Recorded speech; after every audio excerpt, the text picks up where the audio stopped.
Un saludo, ¿qué tal? Sean bienvenidos a nuestro espacio de entrevistas Punto y Aparte, un punto y aparte, si me lo permiten, muy especial,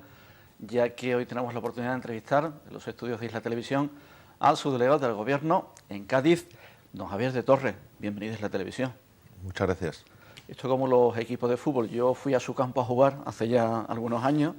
le entrevisté en la subdelegación en Cádiz y hoy me devuelve la visita como buenos vecinos, como buenos equipos deportivos. Pero quisiera hablar precisamente, quisiera preguntarle de un tema, de una preocupación que hay en los clubes deportivos, nuestro ámbito de San Fernando. ¿Ha cambiado la ley? ¿Ahora hay que contratar a los monitores y pagar la seguridad social? ¿Qué es lo que pasa con todo este problema? Bueno, pues yo creo que ha habido una campaña perfectamente orquestada por parte de la Junta de Andalucía, hay que decirlo así, el consejero Alonso, y luego han hecho hilo pues, todos los delegados provinciales, a raíz de una información, un informe que se elaboró, que se solicitaba en una normativa estatal. Ese informe se expuso a todos los consejeros de las comunidades autónomas de Madrid,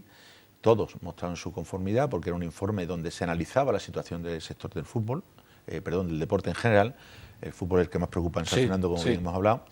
pero efectivamente había que hacer un diagnóstico de cómo se encontraba el mundo del deporte en temas laborales y por lo tanto analizar eso desde el punto de vista de un informe. Ese informe se expuso, como digo, a todos los consejeros evidentemente lo vieron con buenos ojos porque era un informe que realmente diseccionaba y hacía una radiografía exacta de lo que estaba pasando en el mundo del fútbol. Evidentemente en ese informe se establecen varias posibilidades, lógicamente todos entendemos lo que es una roce laboral, no hay por qué explicarlo, algo que ya venía regulado, viene regulado y jurisprudencialmente apoyado por sentencias de todo tipo, por lo tanto es algo que no debe sorprender a nadie que en ese informe se establezcan cuáles son los requisitos del estatuto del año 80 y por lo tanto no hay modificación ninguna. Y también, evidentemente, se hacían pues, las consideraciones oportunas, algo que es fundamental y que el propio Consejo Superior de Deportes, la Inspección de Trabajo y la Tesorería entendían que había que también analizar. Y me refiero a lo que era la figura de aquellas personas que colaboran, que cooperan, que son voluntarios de entidades deportivas, de todo clase, muchos padres, futbolistas, aficionados, personas volcadas con el mundo del deporte juvenil principalmente, con los chavales, en el ámbito del fútbol y el deporte amateur. Por lo tanto, ese informe lo que venía a decir era que había que dar, siempre opcionalmente, por lo tanto de carácter voluntario, cobertura mediante una figura que ya existía y que se estaba infrautilizando, como era el contrato voluntariado, el acuerdo voluntariado, que se regulaba en una normativa del año 96 a nivel nacional y una normativa del año 2001 a nivel de comunidad autónoma, en este caso Andalucía. Y por lo tanto que era la cobertura adecuada para aquellas situaciones en que voluntariamente se prestan ese servicio desinteresadamente a una entidad deportiva, podrían encajar perfectamente para que quedase tanto asegurado en determinados riesgos, en accidente concretamente, y también evidentemente se pudiesen compensar algunos gastos como consecuencia de esa actividad que fuesen razonables. Por lo tanto, lo que se ha hecho en este informe ha sido no solamente plasmar lo que ya dice la normativa, no hay nada nuevo bajo el sol, sino también abrir una ventana, una posibilidad más para que los clubes deportivos, principalmente aquellos que utilizan voluntarios, que utilizan personas que apoyan al deporte como tiene que ser, pues evidentemente tengan una seguridad jurídica ellos y los propios clubes, mediante una cobertura determinada y mediante una compensación de gastos también razonable. Por lo tanto, lo que se ha hecho ha sido abrir una posibilidad más que no existía y que generaba cierta intranquilidad en los propios clubes. Yo creo que eso no se ha querido explicar por parte de la delegada de Educación de la Junta de Andalucía, se ha ocultado, yo digo que se ha saltado las últimas 6 páginas del informe de manera interesada, para desinformar, generar intranquilidad y alarma en los clubes de deporte de nuestra provincia. Por lo tanto, creo que ha sido una verdadera irresponsable, porque no se puede generar esta intranquilidad en personas que están haciendo un trabajo de modo altruista, en personas que están volcados con los chavales, volcados con entidades deportivas que son el sustento de mucha gente que ve en el deporte pues una salida de ocio, una salida profesional, incluso cuando si llegan algunos de ellos a las categorías superiores, y por lo tanto creo que no se puede ser irresponsable en ese sentido. Y además también se lanzó un mensaje que creo que es absolutamente perjudicial. Se empezó a decir que los dirigentes de los clubes, los que forman los consejos, respondían personalmente con sus bienes patrimoniales de cualquier deuda que tuviese el club. Algunos se veían la cárcel ya. Claro, era absolutamente falso porque ni ha cambiado la normativa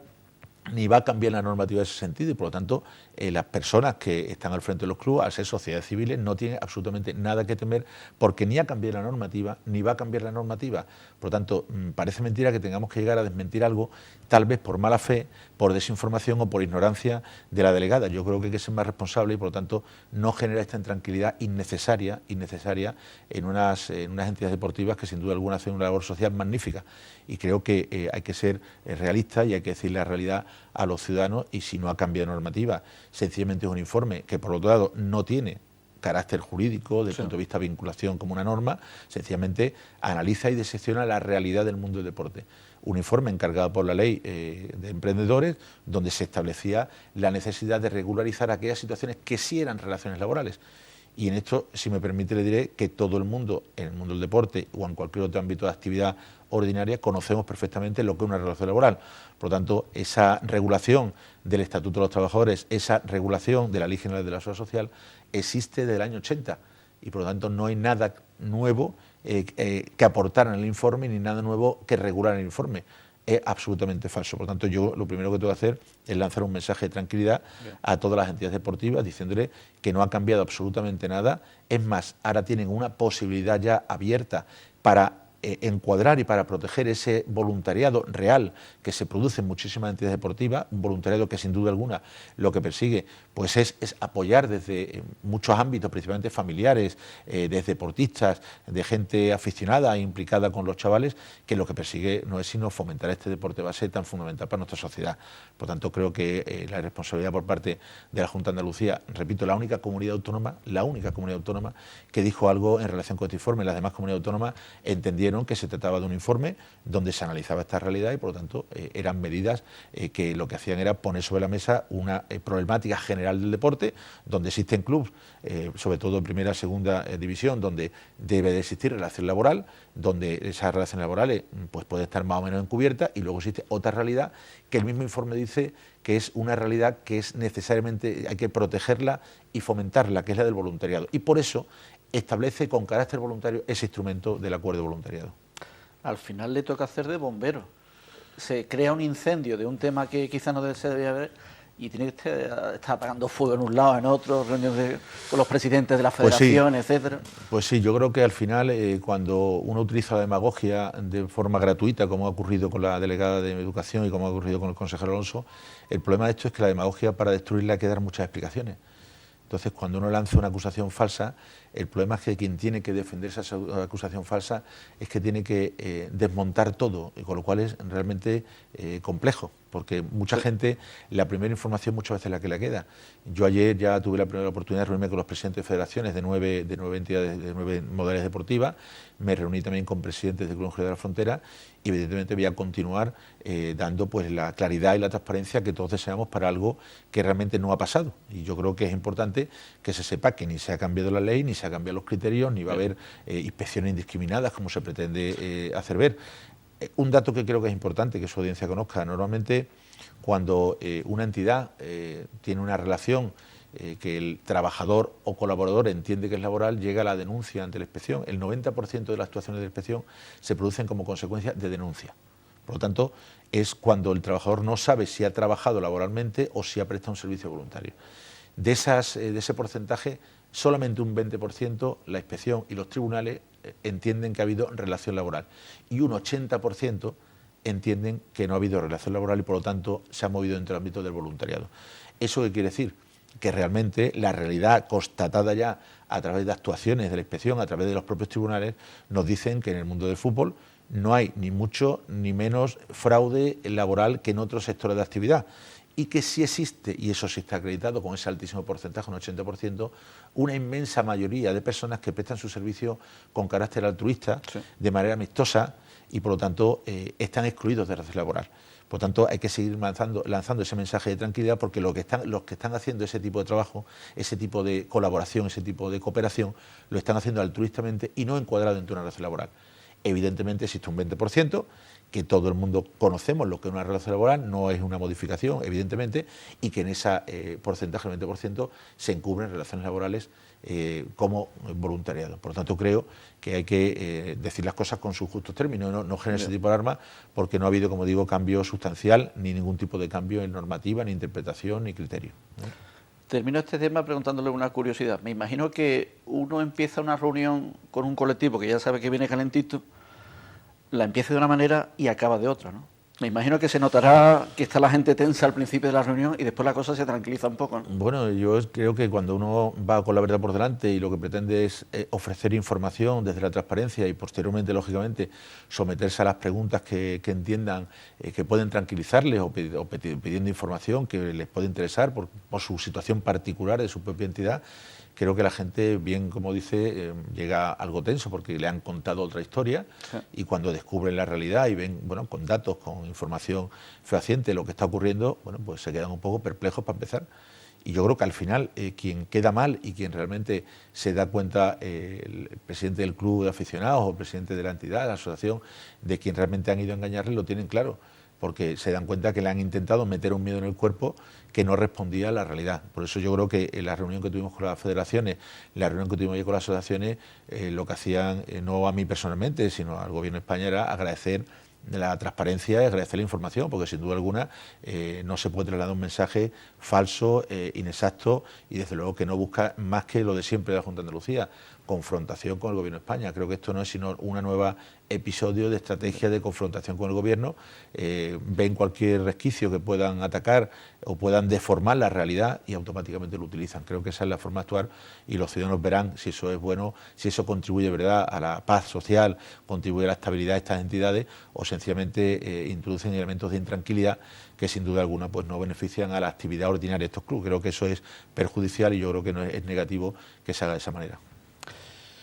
¿Me va a dar buenas noticias para las factorías leñas de Navantia? Bueno, yo siempre en cualquier pregunta que me hacen los medios de comunicación,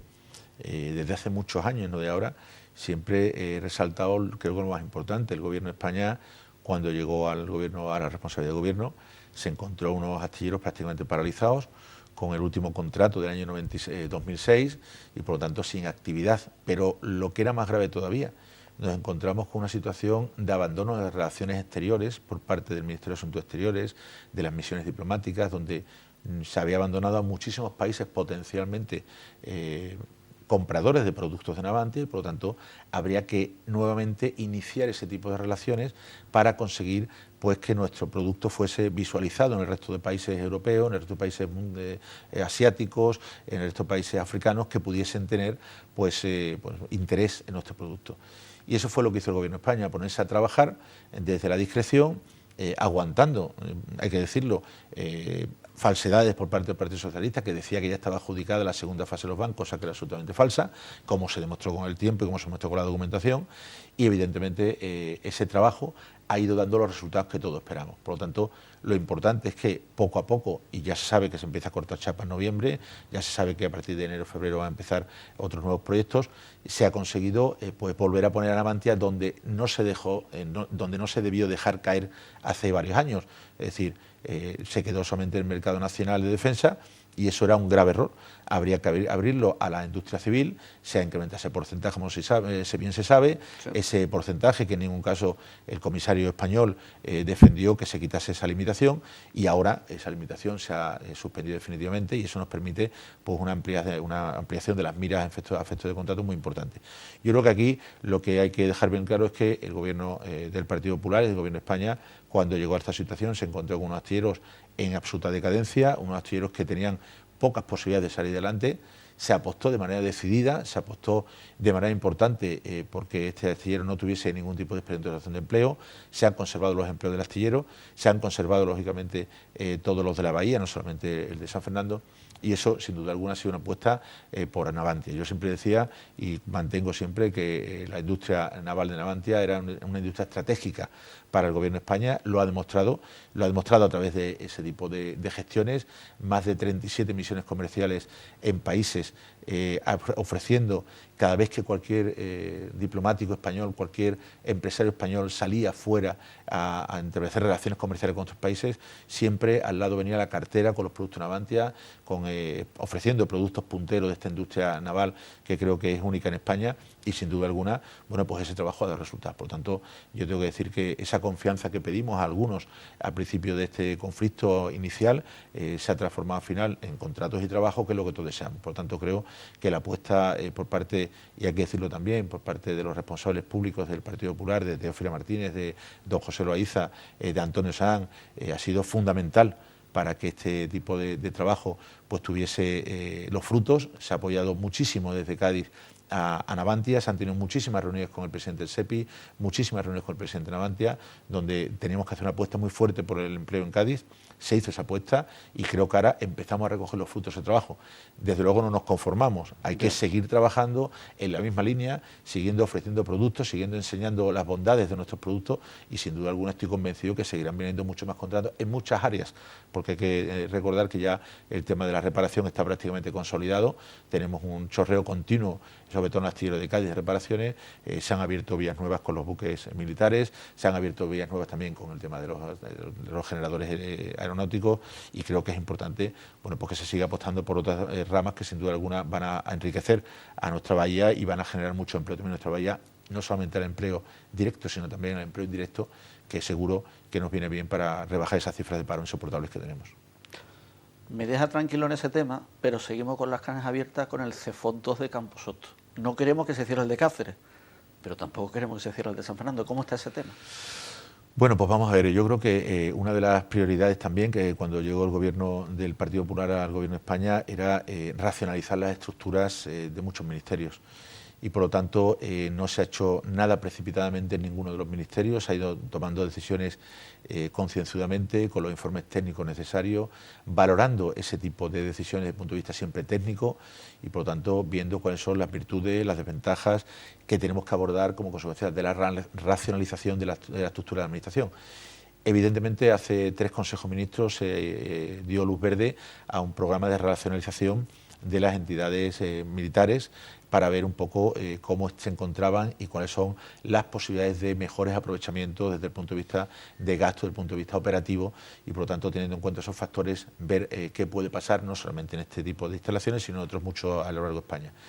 Evidentemente yo creo que no hay por supuesto ninguna decisión tomada en este sentido, se está analizando todo, pero tenemos que ser yo creo conscientes de las virtudes y de las ventajas que San Fernando tiene respecto a Cáceres.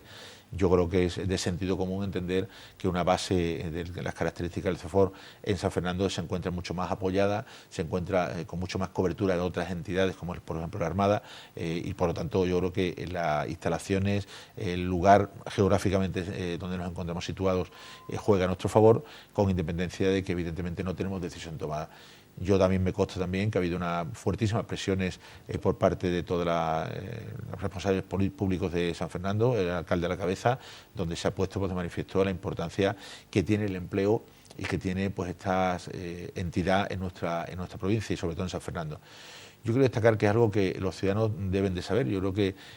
el que seamos conscientes de la importancia, no solamente ya para la defensa nacional, que es lo más importante, sino también a efectos de la generación de riqueza donde se encuentre implantada el ejército. Creo que el posicionamiento de Fuerzas Armadas en una zona concreta del territorio permite desarrollar pues económicamente la zona, son muchos salarios, son muchas inversiones que hacen los propios militares en vivienda, en muchas infraestructuras que sin duda alguna generan riqueza. Por si alguien no tiene esa rama o tiene esa rama antimilitarista, también interprete estos datos desde el punto de vista económico, que creo que son importantes, porque sin duda alguna las 400 nuevas plazas que se han aprobado y que van a venir para el resto de lugares de España de militares también son codiciadas por mucho, porque sin duda alguna suponen un impulso también económico para los municipios que lo reciben. Yo en este sentido creo que, y permítame que haga referencia a un ayuntamiento que creo que no acaba de entender o no quiere entender, sencillamente por motivos electorales, este tema, el Ayuntamiento de Barbate. Creo que sencillamente se está tirando a la piscina electoral con una materia que lo único que pretende es esconder realmente por las deficiencias de su gestión durante mucho tiempo. Creo que no hay nada mejor que buscar un enemigo exterior para evitar hablar de los problemas internos y no comprender la importancia, primero para la defensa nacional, que creo que es algo que todos los españoles debemos unirnos en eso. Hay un interés superior que debe ser tener unas instalaciones adecuadas para que nuestras Fuerzas Armadas puedan desarrollar una labor de entrenamiento, una labor estratégica, una labor sin duda alguna necesaria para que su operatividad no decaiga. Y por lo tanto yo creo que cualquiera debe entender esto para empezar. Pero evidentemente la crítica constante que este alcalde realiza a la Fuerza Armada yo creo que es absolutamente injustificada, porque tiene información puntual, va teniendo pues evidentemente todo tipo de explicaciones en relación con lo que se está haciendo en el Retín, con lo que se está haciendo en otro sitio. El otro día, sin ir más lejos, yo creo que él mismo se dio cuenta de su gran fallo, porque cuando se autorizó por parte del Parque Natural de la Breña la instalación de 2 baterías estratégicas de radares en la parte de la Breña, fue autorizado por la propia Junta de Andalucía. Empezó a meterse contra el Ejército y acabó metiéndose con la Junta de Andalucía. En definitiva, buscar un enemigo externo que permita que no se vean los problemas internos del Ayuntamiento de Barbate y, por lo tanto, de la gestión. Eso, si lo trasladamos a San Fernando, tengo que decirle que es absolutamente todo lo contrario. Creo que desde el Ayuntamiento se tiene una perfecta coordinación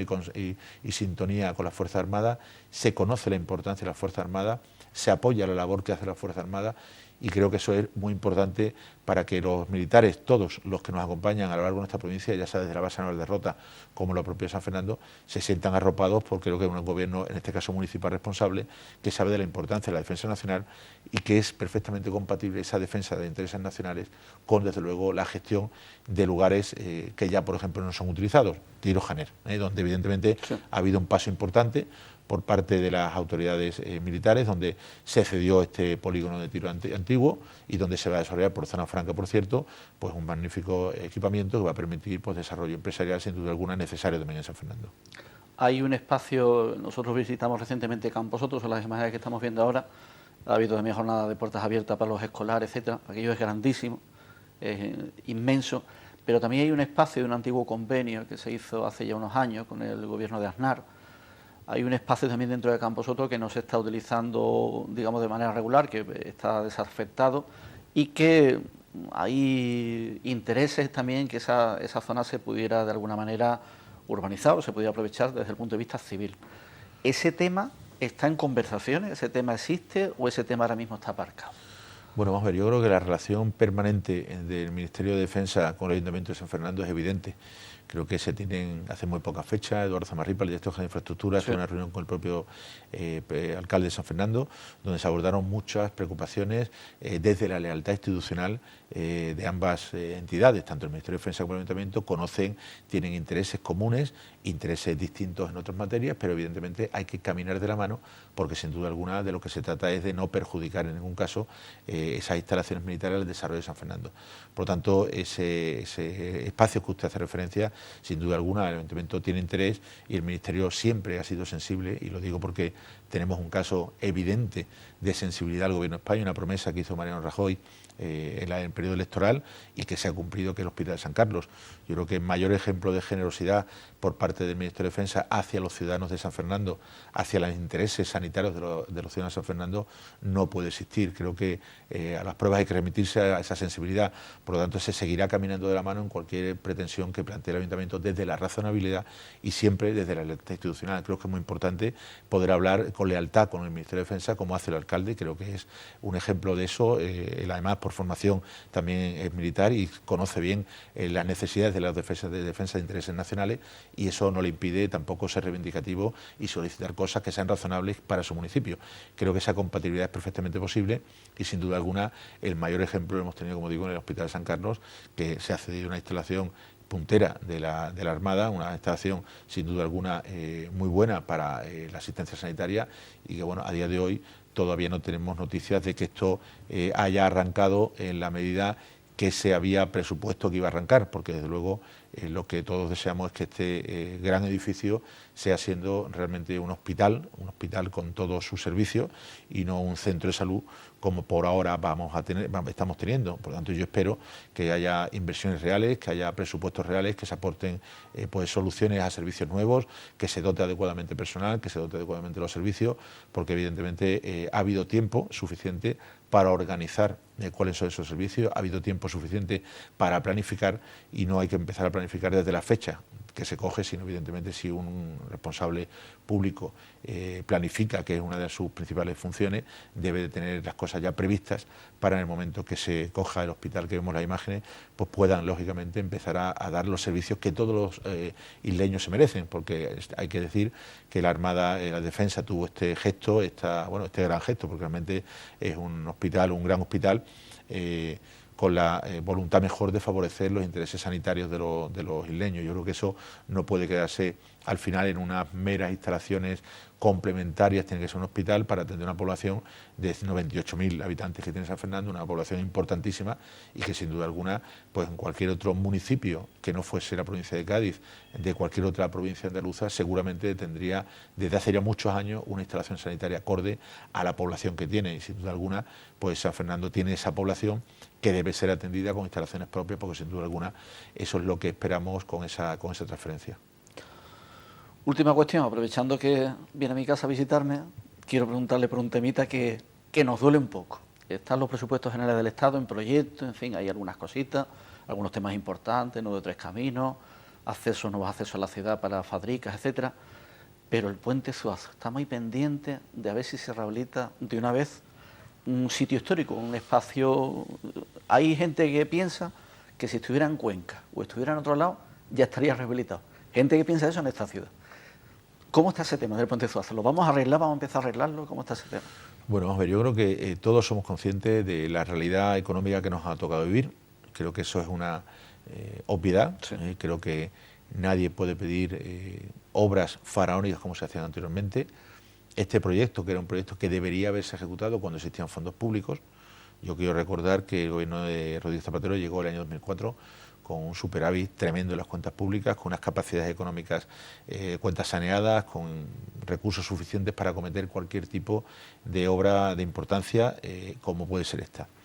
Evidentemente, con la Avenida del 12 del año 2010 se empezaron a planificar pues, infraestructuras que podían empezar a modificarse, a mejorarse y evidentemente el puente Zuazo se encontraba dentro de esa planificación.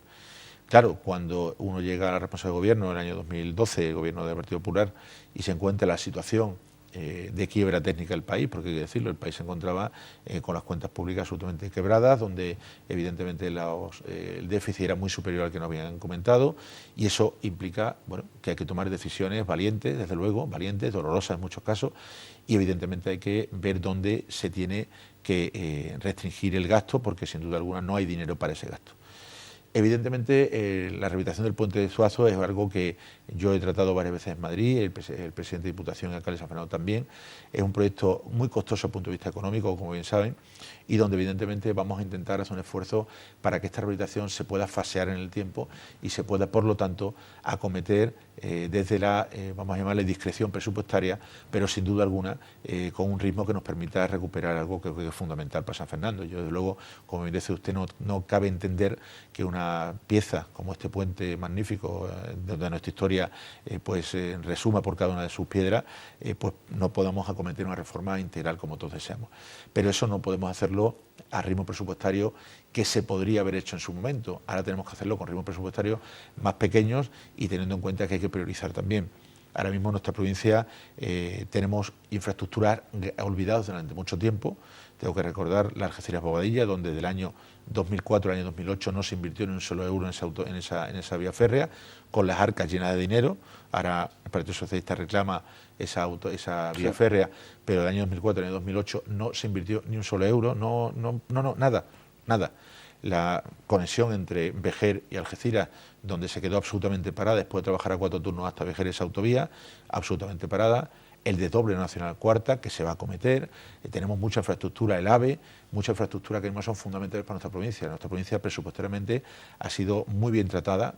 somos la primera provincia en materia de puertos, 116 millones de euros, somos la segunda provincia mejor tratada en vía férrea, con la llegada del AVE, y por lo tanto creo que el esfuerzo inversor de fomento es, yo creo que de los más importantes que hemos tenido, pero no solamente este año. Yo tengo que recordar que el año pasado fue exactamente igual, y quitando el primer año, donde hubo pues realmente carencias presupuestarias importantes, porque todavía tuvimos que elaborar el presupuesto antes del 31 de marzo del año 2012, con un presupuesto, si todos los ciudadanos recuerdan, como se ganó las elecciones en noviembre, hasta el 31 de marzo hubo que reelaborar un presupuesto realista que recogiese realmente las cuentas públicas que habían dejado los señores del Partido Socialista. Por lo tanto, en ese momento presupuestario fue complicado apostar por Cádiz, igual que por otras muchas partes del territorio. No obstante, en el 2013 se apostó por Cádiz de manera importantísima, y este año 2014, para las cuentas de 2015, creo que la apuesta ha sido definitiva. Por lo tanto, hay que retomar infraestructura, hay que retomar proyectos olvidados, muchísimos, nada más que tenemos que ver aquí que afecta a San Fernando el nudo de Tres Caminos, sí, una obra otra vez faraónica con 70 millones, estamos arreglando ya un tablero de este viaducto, se va a empezar ya la elaboración del proyecto razonable para tener unos costes asumibles de lo que es la rehabilitación, de la obra del nuevo Tres Caminos, y por lo tanto tenemos que priorizar otro tipo de infraestructuras sin olvidarnos, porque creo que es importante, de que tenemos este puente Zuazo, que tenemos que acometerlo, evidentemente, pero se están buscando las fórmulas presupuestarias para conseguir que, difiriendo en el tiempo las distintas fases, podamos acometerlo. Desde luego no es un proyecto olvidado, ni mucho menos, es un proyecto que seguimos apostando por él, pero sin duda alguna tenemos que esperar al momento oportuno, presupuestalmente hablando, para poder apostar de manera importante. Se ha abierto además ya el plazo del 1,5% cultural, que permite también acometer obras. Lo que ocurre es que evidentemente ese 1,5% cultural va en relación con la inversión de fomento, y evidentemente las inversiones de fomento a nivel global, teniendo en cuenta que el Ministerio se encontró con una deuda de 40.000 millones de euros cuando llegó, 40.000 millones de euros, evidentemente no es la misma inversión que se efectuaba en los años 2004 y 2008. Por lo tanto, esa cantidad de 1,5% cultural ha decaído también. Es cierto que además hay algo importante, los bienes clasificados BIC por parte de la Junta de Andalucía, que debería también la Junta de Andalucía apoyar ese tipo de rehabilitación, no se está haciendo. Por lo tanto, ahora mismo se multiplican por mucho más las demandas de muchas entidades, desde la Iglesia Católica hasta asociaciones culturales que tienen